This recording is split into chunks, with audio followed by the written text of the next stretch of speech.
What's up guys, this is the LegitStrategy here, and today I've got another class setup. This time I decided to focus the loadout around Search and Destroy. So I was using this class on Hardcore SND, which I never used to play, but I found this class to be really effective on it. I then tried it on normal core Search and it was just as good. Anyway, for this class I chose to have the primary weapon as the KF5. This is a fully automatic submachine gun with the first 5 rounds in each magazine having increased damage. It also has the best range in its class, as well as having a starting round of 40 bullets, meaning you won't run out mid-gunfight. Personally, I use the enlisted version of the weapon that I got at a supply drop, called the Sporter. This adds 1 range in place of 1 handling, which is a pretty fair trade.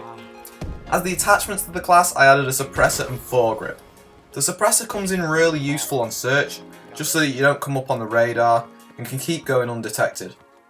The foregrip is also very useful in gunfights, as it helps decrease the recoil and stable the gun. Instead of having a secondary, I equipped the Overkill wildcard and decided to add the Moors Sniper as my secondary weapon.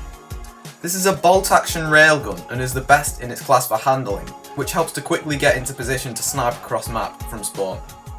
This sniper is probably my favourite just because it is bolt-action and has reasonable stats with good damage, usually giving a one-shot kill. Obviously if you're on hardcore like I was, you don't really need to worry too much about damage, but it's always nice to have a bit extra. I didn't add any attachments to the weapon as I didn't really think it needed any. For perk 1 I went with low profile, as on Search you don't really want to be seen on the radar if they call a UAV in. Generally I think the perk 2 section is pretty bad and I usually choose not to use one and save the class point for something else. But since this is an SND class I decided to go with peripherals, which makes your minimap bigger and makes it so that when you kill an enemy the death location doesn't display. This perk is pretty good for Search, as when you get a UAV you'll be able to see exactly where the enemies are on the minimap, and enemies will have no idea where their teammate died. For perk 3 I chose the usual blast suppressor, which makes it so that you don't come up on the radar when you use your exo boost. Although I was on hardcore, this came in useful when UAVs were called in, as I didn't have to worry too much. As the exo ability I decided to go with exo overclock, as when I was using this class on Search I like to try and snipe across the map and then move on to try and flank enemies.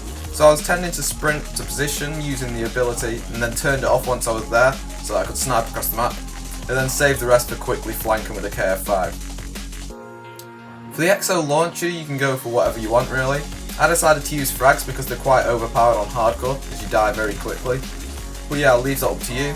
You could always not use one and add an attachment to the sniper, but it doesn't matter too much.